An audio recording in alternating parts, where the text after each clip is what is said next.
नमस्कार। आज हम बात करने वाले हैं दुनिया के एक सबसे जरूरी समुद्री रास्ते में पैदा हुए एक बड़े संकट के बारे में।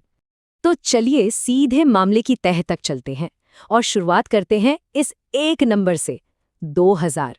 जी हाँ, करीब करीब 2000 जहाज इस वक्त हॉर्मुज की खाड़ी के पास फंसे हुए हैं।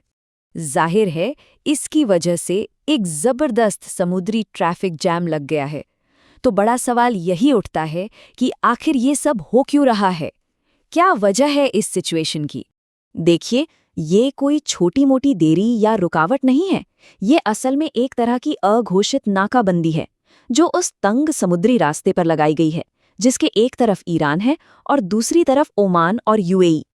और इसकी वजह है ईरान की रेवोल्यूशनरी गार्ड कॉर्प्स यानी आईआरजीसी का लागू किया हुआ एक नया और काफी पेचीदा सिस्टम। इस सिस्टम ने हॉर्मुज की खाड़ी को आप कह सकते हैं दुनिया का सबसे महंगा टोल प्लाजा बना दिया है। इस पूरे सिस्टम के सेंटर में है वेसल क्लियरेंस कोड।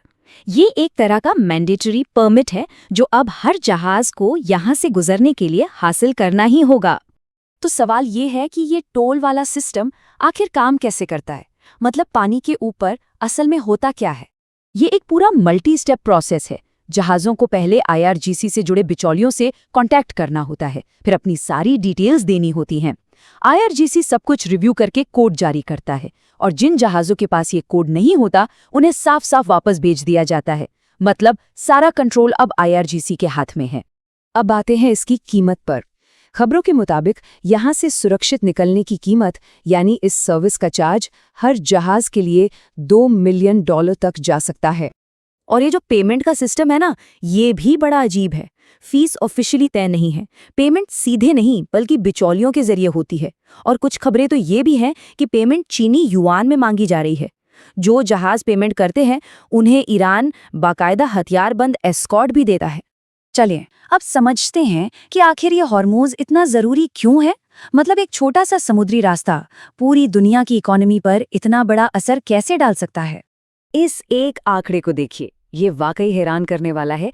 पूरी दुनिया का 20% कच्चा तेल और लिक्विफाइड नेचुरल गैस यानी एलएनजी सिर्फ इसी एक रास्ते से होकर गुजरता है। सोचिए, पूरी दुनिया का 5वां हिस्सा। और इसका असर तुरंत और साफ साफ दिख रहा है। इस नाकाबंदी की वजह से कच्चे तेल के दाम पहले ही $110 प्रति बैरल के पार जा चुके हैं। लेकिन मामला सिर्फ पैसों का नहीं है। ये एक बहुत बड़े जियोपॉलिटिकल शतरंज के खेल में चली गई एक सोची समझी चाल है। इस संकट की वजह से डार्क शिप्स का चलन भी बढ़ गया है। ये वो जहाज होते हैं जो रात के अंधेरे में अपना आइडेंटिफिकेशन सिस्टम बंद करके चुपके से निकलने की कोशिश करते हैं। हालांकि आईआरसीजी के मॉडर्न रडार की वजह से ये कोशिशें ज्यादातर नाकाम ही रहती हैं। अब यहाँ पर दो अलग अलग कहानियां सामने आती हैं। ईरान का कहना है कि जंग के इस माहौल में सुरक्षा देने के लिए फीस लेना उसका हक है।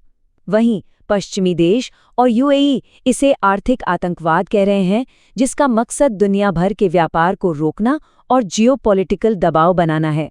तो सबसे ज़रूरी बात यह है कि कई एक्सपर्ट्स का मानना है कि ईरान इस खाड़ी पर अपने कंट्रोल का इस्तेमाल एक हथियार की तरह कर रहा है। मकसद है अमेरिका और इजराइल पर दबाव बनाना ताकि वो युद्ध विराम के लिए तैयार हों। और ये जो गतिरोध है, ये रुका हुआ नहीं है। ये एक टिक टिक करते हुए टाइम बॉम्ब जैसा है, जिसके पूरी दुनिया की इकोनॉमी पर बहुत गंभीर नतीजे हो सकते हैं।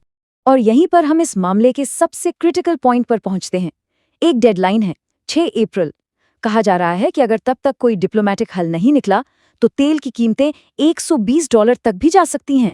ये पूरी सिचुएशन एक बड़ा और सोचने पर मजबूर करने वाला सवाल खड़ा करती है। जब दुनिया भर की सप्लाई चेन्स पहले से ही इतनी मुश्किल में है, तो हमारी ग्लोबल इकोनॉमी आखिर और कितना दबाव झेल सकती है?